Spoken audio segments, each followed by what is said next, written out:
Hi, this is Kimberly from 101 Domain, and I am here to talk to you about the Enterprise Guide to Cyber Attack Prevention. So today we are going to talk about how to protect your brand against cyber attacks. That's me, Kimberly. On the left, I'm here with Yev. Hi there, this is Yevgeniy. I'm the hosting team lead here at 101 Domain. And before we begin, we're going to let you know that we are recording this, and so you will be able to review the recording afterwards. Feel free to submit your questions anytime, and at the end of the presentation we will do a Q&A and make sure that everything is answered to your satisfaction. There's also a white paper available for you to download so that you can bring some of this with you to your next meeting with your colleagues. So today we are going to talk about the different types of cyber attacks. We're going to go through 5 ways to identify a spearfishing email, as well as show you a case study of one of our customers. And then we're going to talk about some email security functions that you can set up for your email and discuss the Secure Web Accelerator to help keep your company safe. And then we'll finish with questions. So what we're going to talk about first is who do cyber attacks target? And one of the most popular ones lately has been targeting vulnerable employees in the accounting and finance departments where your money is. So if you're a small or medium business, don't think that this doesn't affect you, because it does. Small businesses often don't have the large IT teams that larger businesses have, and so they are low-hanging fruit, meaning that they're easy to target because you don't have someone watching out for those things. 1 out of 5 businesses, that's 20%, will fall victim to an attack just because you're not ready for one. You haven't been prepared, you haven't studied up on them. So hopefully we're going to help you with that today. So, Yev, why are businesses attacked? Well, there's a ton of reasons. A lot of it comes down to, like you said, low-hanging fruit. There's a lot of bored people, script kiddies back from school and sitting around on the summer break. There's hacktivists that don't really agree with what you're doing, and people not agreeing with your company policies or things of that nature. There's even services on the dark web where you could get a lot of these services for a hire. You don't have to have the skills. You could just pay someone that does. Sometimes it's simply your competition trying to be a little sneaky and spiteful, and sometimes it's actually to gain money, either by installing something to mine cryptocurrency or steal some of your customer data or company data and sell it, or simply lock it down and ask for a ransom in exchange to unlocking it back. Okay, so we're going to talk about some of these cyber attacks. We're going to cover DDoS attacks, malware, man-in-the-middle, phishing, and spearfishing. So the distributed denial of service, the DDoS attack, tell me what that's about. That's basically hammering down on your service's network, website, domain name, or DNS, some sort of avenue, with so much requests at a time that it slows you down, slows down the website, and eventually completely takes it offline because everything is overloaded. There's a few types of DDoS attacks. They could be sending fake data or fake requests from a single source, or they could be distributed from many things. A lot of times it's known to have IoT devices like cheap webcams and cheap security cameras that were hacked at one point, put in someone's repository. They know how to activate thousands of different little things to attack a single website or a single company. That's terrifying. Yeah. And malware. So what is malware? It looks like we've got 4 different kinds here. Can you tell me about the different types that any business would be susceptible to? Yes. So there are many kinds of viruses that you have on your computer. Some of them are just found on emails. You could get them from many sources, and some of them are Trojans, some of them are viruses, worms, and ransomware. If they're Trojans, they really hide well in your computer, and sometimes they're hard to detect, and not all antiviruses are good at finding it all. Worms could actually be very nasty. Once you have one virus on one of your computers, they could spread to all the rest of the computers and servers in your whole office. And then ransomware is a really common one. A lot of places have been attacked with this. Hospitals, hotels, police departments, and what they do is they take all of your files, they encrypt them, and say if you want to unlock your files back, you have to send us a lot of cryptocurrency, send us 1,000 or several thousands or even millions of bitcoins, dollars worth of bitcoins, I should say. There were many police departments, there were many hospitals recently, and just recently they were attacking a lot of hotel chains and making problems for everybody. But I mean, the really scary ones are police departments and 911 operators that cannot simply do their job, hospitals that cannot do their job or accept patients because their computers are all locked out and basically useless.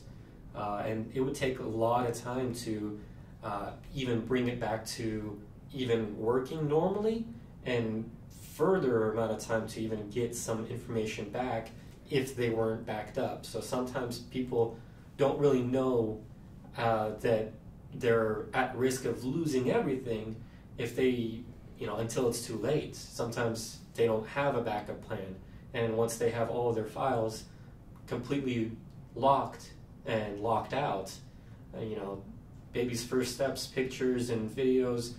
But yeah, there's a lot of companies that don't have a solid backup policy, and sometimes their company databases, their customer lists, a lot of important files aren't backed up and completely lost, so they have to start over. So that's very scary and being actively used in the wild, and has been for several years, and probably will be more to come. So that's terrifying.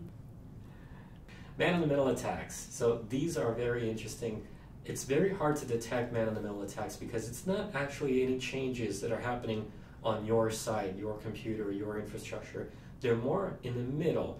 It's between you and the customer. The customer tries to access your website, but sometimes they have their router or ISP or some sort of layer in between changed to redirect a normal website to go to a malicious website. So you might want to log into your bank, you type in the same thing that you always did, but instead of going to the right website, you're sent to a malicious copy that's trying to grab your password. And this is happening a lot in a lot of countries in South America. There have been a lot of people with the same common ISP sending out the same routers, and they were known to have a little vulnerability, and they were exploited in the wild. So all these routers, you just grab your internet like normal, and all of a sudden they were susceptible to this attack, and they didn't even know it.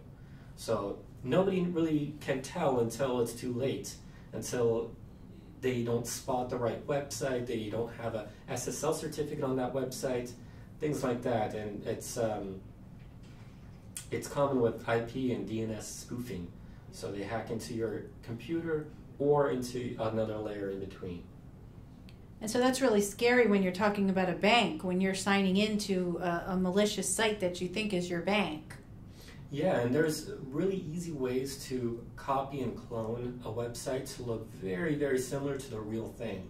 And they just have to make a few minor changes to just say, oh, your password's wrong, but I emailed it, whatever, you just typed it to myself. So it's really easy to do that for some people that aren't in the know. So everybody's heard about phishing, but do you really know how to recognize it if it's coming your way? So what do you think about that, yeah? Well, a lot of people think that it's oh, I know all about it, or everyone knows all about not clicking on the funny link, but you never know. There's a lot of companies that they assume that everyone knows what phishing is, but until you actually run a test or fall victim to it, you really don't know. A lot of times it's upwards of 20 to 50% of the staff that you would think would be aware of this, but they actually click on that link. You know, don't click that link if you don't know what it is, and they still do it. So the goal is to gain information, or get a password from somebody, or install a virus. So there's definitely a lot of things they could do. Just by clicking a link, you could get yourself in a lot of trouble. So spearfishing, now that seems to be a little bit different from phishing. And the difference is that the emails are sent to specific people instead of just anybody. Mm-hmm. Can you elaborate on that?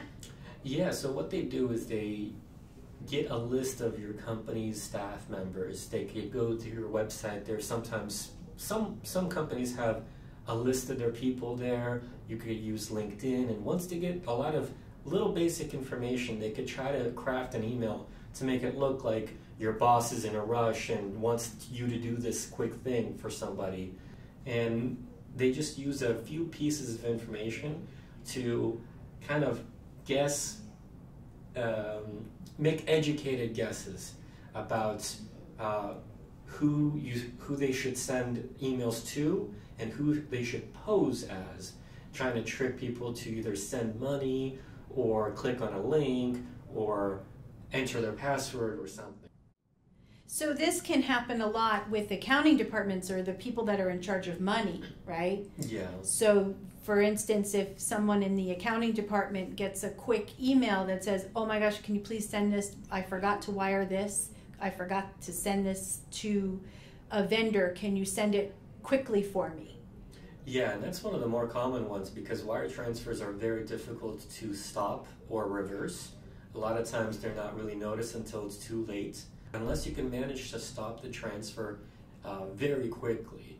If someone crafts a message saying, hey, we're past due on this invoice and we need to wire this vendor this money, you know, it could be to the wrong account. It could be even made to look like a normal one, but just with different information saying, hey, we're doing this recurring transfer, we're sending this invoice monthly, but hey, this is a change, send it to this account instead.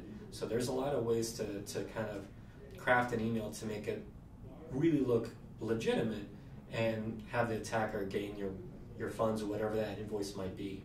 So what it sounds like the difference is in this spearfishing is that it really is kind of using a combination of social engineering and psychological manipulation, whether it be urgency or, hey, you're my friend, I don't want to get in trouble, we need to do this before anybody figures out I haven't paid this bill, something that appeals to the senses, we need to get this done, as opposed to just sending that to a broad audience of people hoping someone. Yeah, it could definitely sound like if you don't do this, if you don't do this exact thing right now, you might get fired or you might get in trouble or your colleague might get in trouble. So there's definitely a lot of urgency in a lot of these. And they make it look like you have to do this quickly. Yeah. And if you don't really verify what you're doing or what it is, then you could get in a lot of trouble. So yeah, let's look at the ways of identifying how to spot a phishing email here.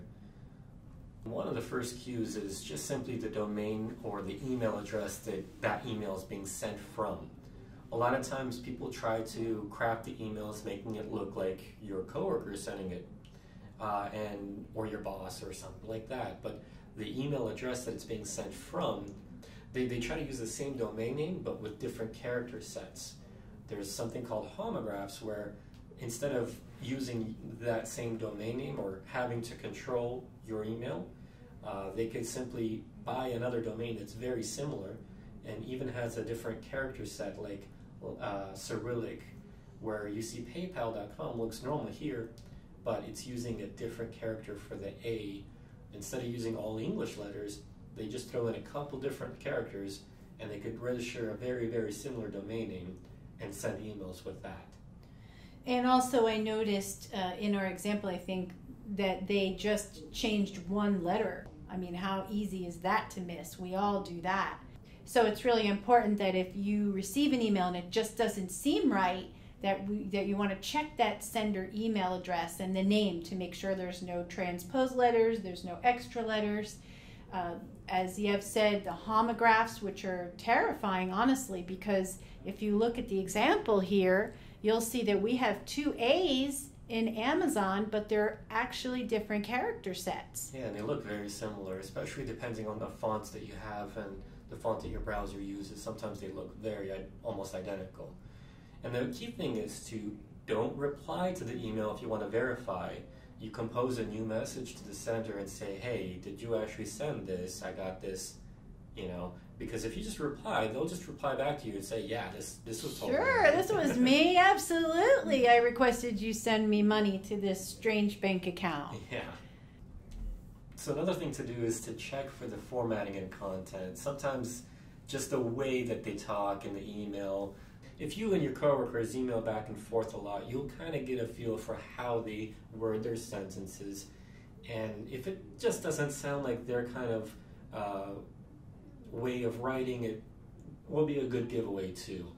You might want to look at your older emails and see, do they kind of look similar? Are they writing in a similar style?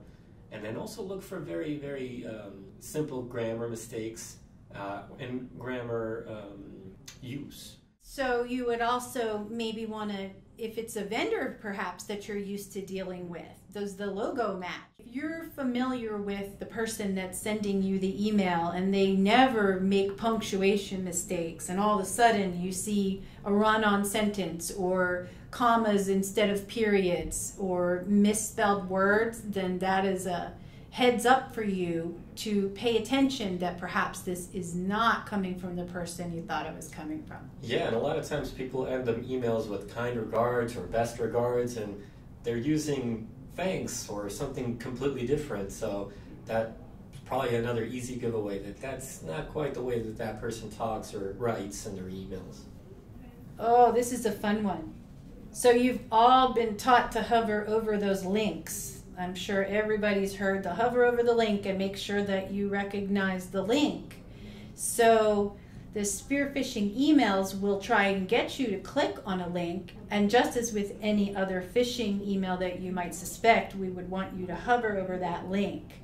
So if you look at the domain name itself, check for inconsistencies in that domain name. Check for extra letters, extra dashes. And if you see something that looks suspicious, don't click on it to find out more.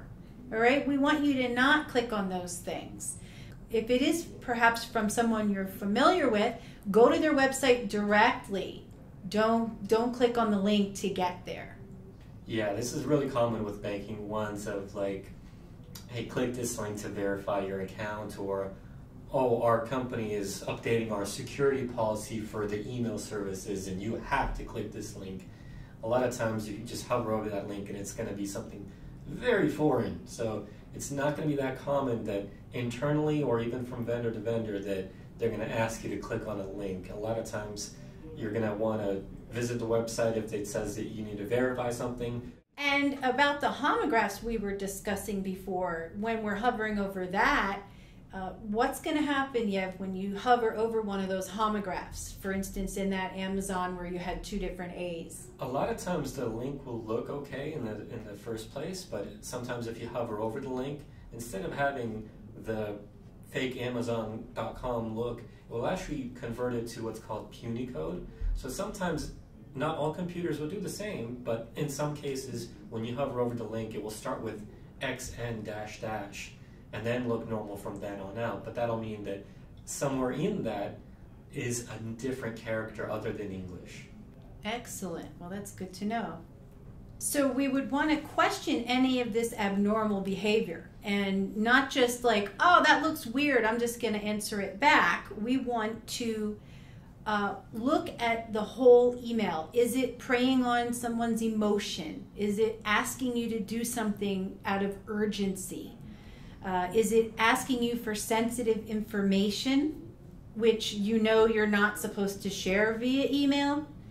Is it asking you to do something that you never really do, something out of the ordinary? For instance, sending a wire transfer instead of the check that you would always send. If there's any of this behavior in this email, then you definitely want to look into it further. You are that first line of defense for your organization because you're the one that's opening that email. And so your organization does depend on you to make proper decisions with respect to information that you're giving out. Let's take a look at the customer case study that we have. So it was a college that received this email. This is a very interesting one. We got permission from them to use this. We omitted some of the information and we blurred out some and we changed some names to keep it private. So in this example, a customer received an email that was very well crafted but had a lot of giveaways. They used a letter L instead of an I in the word leasing.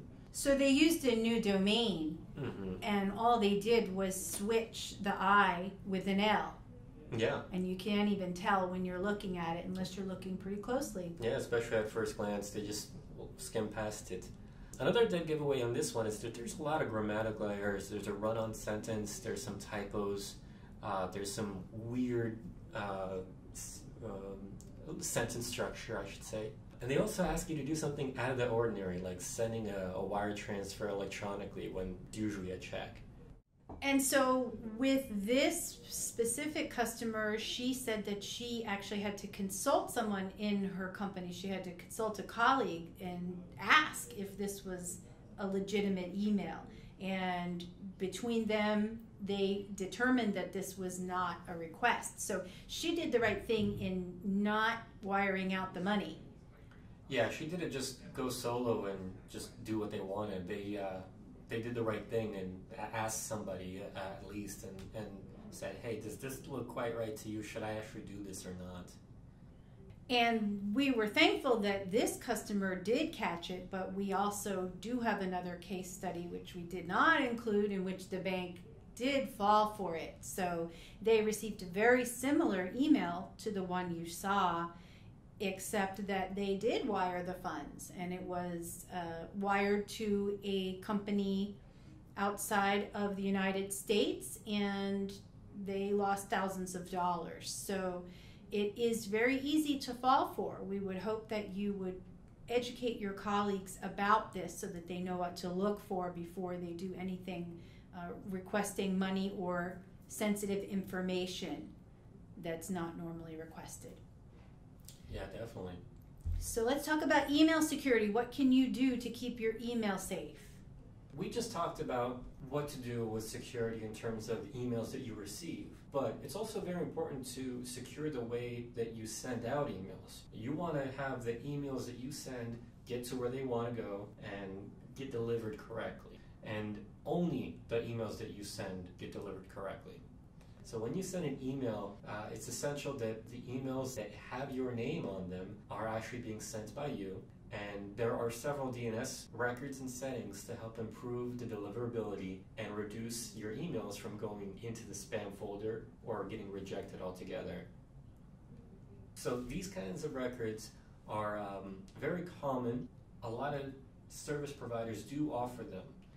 The first one is Demark. This one does reporting on your emails. So whenever you send a lot of emails, you generally don't know if they got received unless the person replies back to you. You just hit the send button and then go on your day expecting that, yeah, it went through. But when you're doing marketing emails, you know that sometimes those will go right into the spam folder if you don't do it right. So that's what DMARC is. It gives you a report back saying this email was received or this email went to the spam folder. SPF is a very common one, a very important one. It says that I'm sending an email from this server. Whenever that is sent, it actually checks against that record in your DNS records saying, is that the server that you want me to send it from? Is that an allowed server? And so it will, whether or not it passes or not, it will get sent to spam or get delivered. And DKIM is the next level of that. instead of just simply saying it's coming from this server or it's coming from this IP, DKIM has a key where your server assigns a little key and puts it in your DNS record, and then every time you send a message, that message gets compared to that key saying this is the right server that sent it, and it's a lot more secure, a lot more so than SPF, and it is one of the best ways to keep your mail from being spoofed.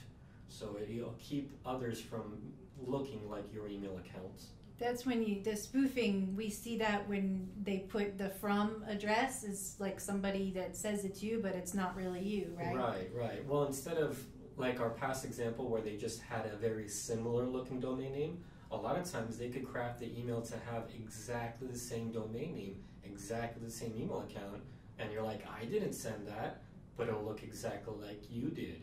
And unless someone knows how to dig into the email headers, they won't really know that it wasn't really from you. But if you could secure your email services with these records, you will be able to prevent that from happening. And what do these look like? They are typically TXT-based DNS records. They will look a little different from each other, but they all start very similarly. Demark will always start with V equals Demark1. SPF will start out with V equals SPF1. And then DKIM start with the information about how the key is and what kind of key it is. And these are going to be varying depending on your email provider. A lot of this information you see on the screen here is either changed or redacted or just an example IP of some sort. But your e-services, depending on if you're using Office 365 or G Suite or another provider, will look different. So the main service providers do offer these options? Most of the big ones do, and if you're not sure, you could always contact them, and if they say flat out, no, we don't offer this, you could always change. But most of the big ones do offer these types of records and these types of securities. So what the DMARC does is it combines the information from your SPF record and your DKIM record, and it tells you all of the information as to whether it got delivered or rejected, and why. It will tell you whether the SPF passed, whether the DKIM passed, or not. So if your DMARC policy is set to reject, that means it's going to be the most secure, and it's going to say everything has to pass. So if someone tries to send an email from a different server, the SPF might pass, might fail. If the server is not in there, then it'll fail. But if everything matches, then that message will go through. Okay, so next we're going to talk about the Secure Web Accelerator, and this is powered by Cloudflare. And Yev, why don't you tell us what that's about? Yeah, it's a very exciting new product that we're introducing. It uses a lot of the higher end features of Cloudflare to help speed up and secure your website and domain name. So what does the Secure Web Accelerator do? Depending on the level of the service that you get, it'll come with a lot of advanced features that will help mitigate attacks and DDoS attacks and are aimed to bring down your website. And a single breach could really tarnish your brand. If your site is down and it's really publicized that your site went down, that'll really bring down your reputation. That'll make it look like you don't know what you're doing and it was easy to bring it down. Even if it was a very sophisticated attack, just the fact that it happened will make it look like I might want to stay away from that. Yeah, people stop trusting you once they see that your site's easy to take down. Yeah, and who knows what was taken. If everyone knows about that Equifax breach, nobody really wants to trust that company with anything anymore because all the data was taken from that. But also, a lot of times your website may run a little slow, and especially if there's a lot of people visiting your site, Secure Web Accelerator caches pieces of your website or your whole website and makes it run a lot faster and load from several servers all around the world, so that no matter what, your website stays online and stays very, very fast. So what about the man in the middle guy? How do we deal with that? So the man-in-the-middle attacks are very interesting. They're difficult to catch and difficult to block, but there's a part of the Secure Web Accelerator that supports DNSSEC, which simply says that unless this domain is using these right name servers, don't bother trying to load it. So that'll actually prevent a lot of man-in-the-middle attacks. In addition, it comes with a lot of other features such as, like I said, DDoS mitigation.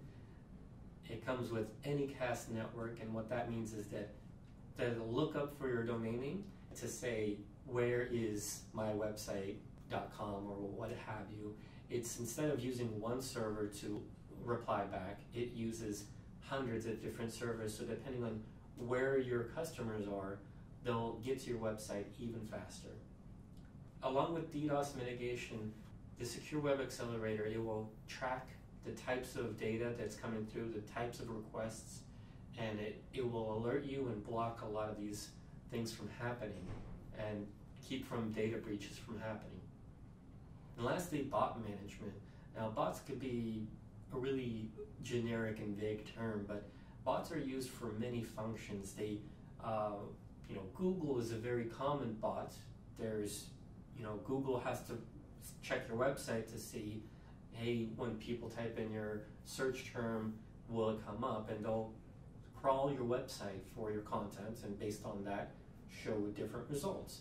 There's also malicious bots that use very similar functions to use data against you, figure out how your website is run, figure out whether or not you're using WordPress or something similar, and based on that information, attack your website differently. It'll also be used to scrape data and try to get into your websites and report back to a malicious actor trying to get in or trying to attack with DDoS and ultimately gain access. 194 data centers. That's a lot. Yeah, and that's growing altogether. That's been going up steadily for the last few years, and it's probably never going to stop because they're trying to add more data centers across a lot of countries even to this day. And that's 194 spread out into all corners of the world.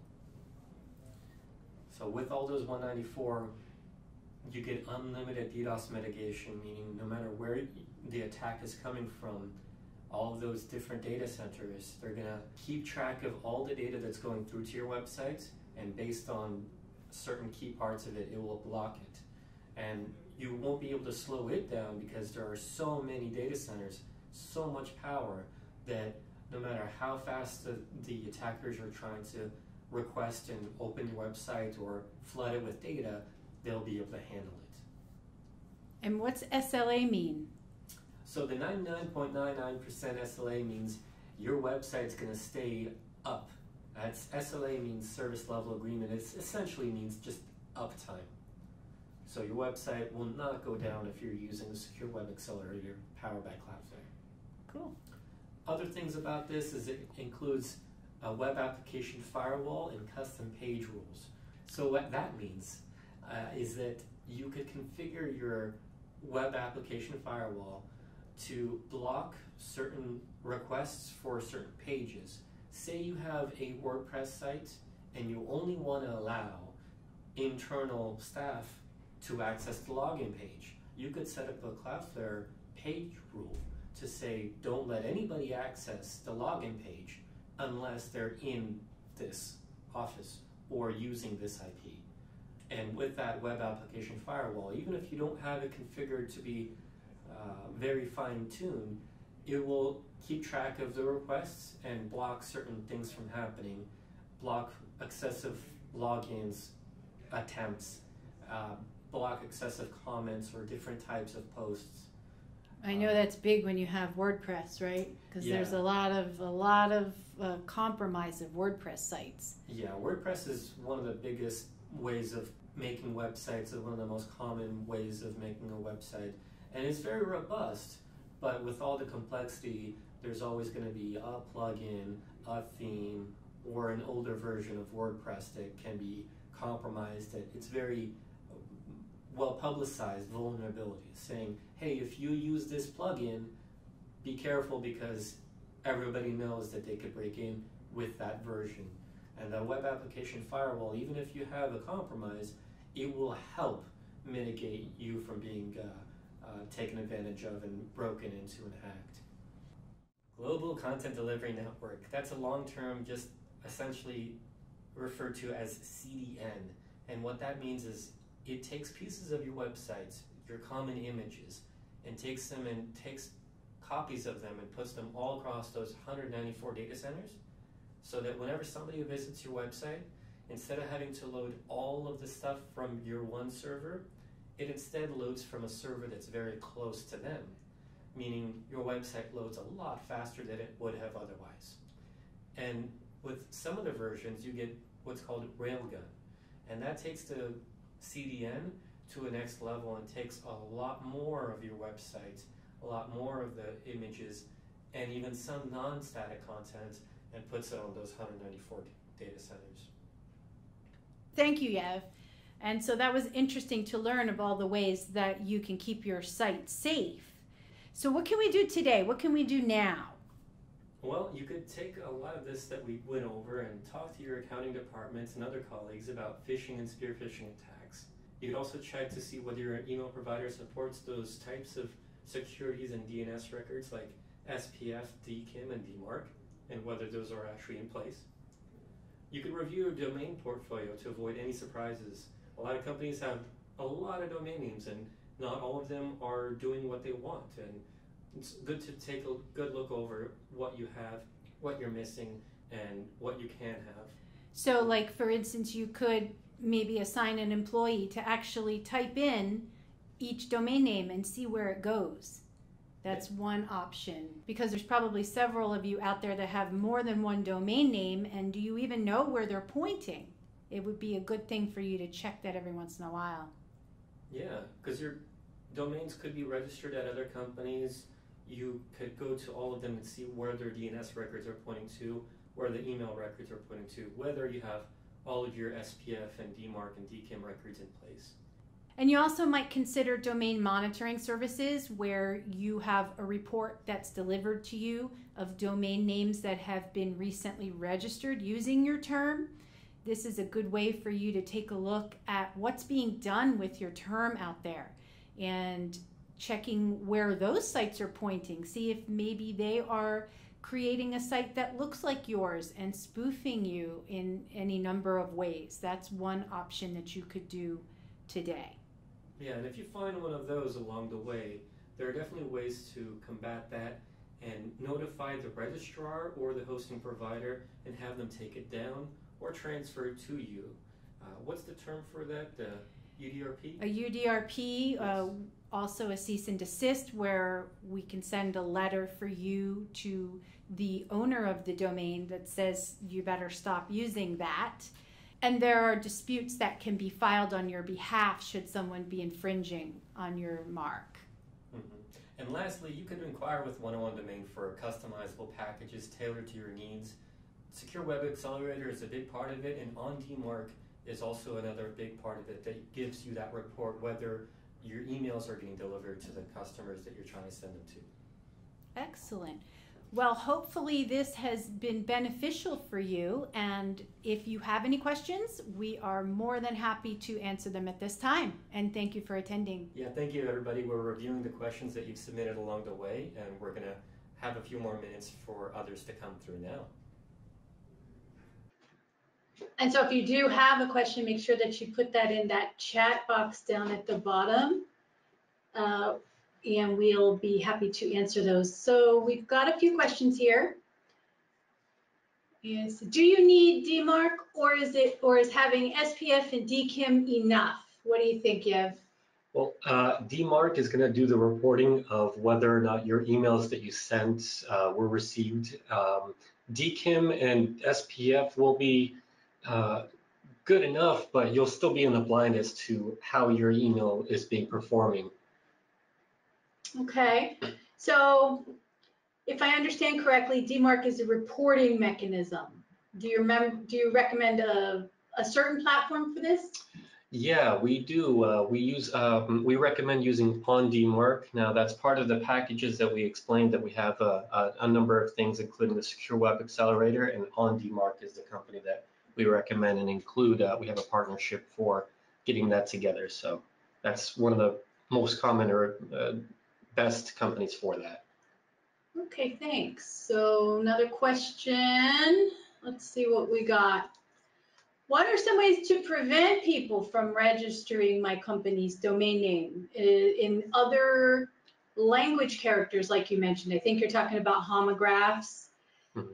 So we do offer a report if you request one from one of our account representatives. We can run a report for you of common homographs using your term. And then you can take a look at that report, determine if there are any that you might want to defensively register. Also, we do offer a monitoring service that does cover those homographs. So if someone has registered a name using one of those homographs, then you will be notified of it within a week. Mm-hmm. And there's also things like DPML and others where you pay one price and put your term in there, and based on that, all those domains will be reserved. Blocked. Yeah, they'll be blocked, so no one will be able to purchase them. And what else do we have here? What training do you recommend for employees to catch these kinds of email attacks? Well, there's not really any training resources that I could really kind of pinpoint in terms of just general understanding. What we went over here is great, but a lot of companies have their own internal kind of training sources. I don't really know how to answer that specifically, but there's a lot of resources out there online if you just do some research. Yeah, some online training companies, I'm sure, can help you set up a something for your company to review. So Faisal, you want to know, what is a domain portfolio? A domain portfolio is the domains that you own. So for instance, a company may buy the .com and the .net and the .org and the .biz and some country codes. And so the amount of domains that you own is considered a portfolio. So what is more secure, POP3 or IMAP, or both of them not secure? POP3 is a little older, but all of them support being secured with SSL. So it depends on your provider whether they support either or. There are other ways of sending and receiving mail that are a little bit more secure, but in terms of the difference between POP and IMAP, as long as you have it secured with SSL for the incoming and outgoing, that'll be as secure as each other. IMAP is definitely a lot newer and a lot better, but it all depends on which email services you're using. If you're using G Suite or Office 365, you have a few more options for that. And Sarah wants to know, do you know what the most common cyber attack is? Probably the most common one is just brute force attacks for some sort of login page. If you have a public-facing login page that someone could just kind of try a password a number of times and there's not anything stopping them from trying after 5 attempts or however many, that's a really common one. And another one is trying to craft different ways of posting things and sending post commands. But essentially trying to break into with brute force is one of the more common ones, and DDoS is another one that's a really common one. I know with some of those the brute force, you can buy like a bunch of passwords for what, a couple $100 or something. Yeah, and then those a lot of people reuse passwords and things like that. So it really depends on who set it up, how it was set up, and how secure it is. Okay, so we have another question. Do you recommend defensive registrations or domain monitoring and acquiring domains case by case? Oh, that's a huge question. Both. I actually recommend both. So your company should definitely talk to an account manager about the most commonly squatted names, the most commonly purchased names, the low-hanging fruit. You should own those names. And then once you do own those names, then I would recommend some monitoring so that you can keep track of those that are registered without your knowledge. So I think both of those together is a good idea. Okay, and we'll wait for another couple seconds for any more questions, and we will be sending this recording to you, anyone who is attending, as well as posting it on our YouTube channel. All right, looks like we're good. So thank you so much for joining us today. And it has been an honor to talk to you about this. And if you do have questions, make sure that you contact one of our account representatives and we'll make sure they're answered for you. And thank you so much and have a great day.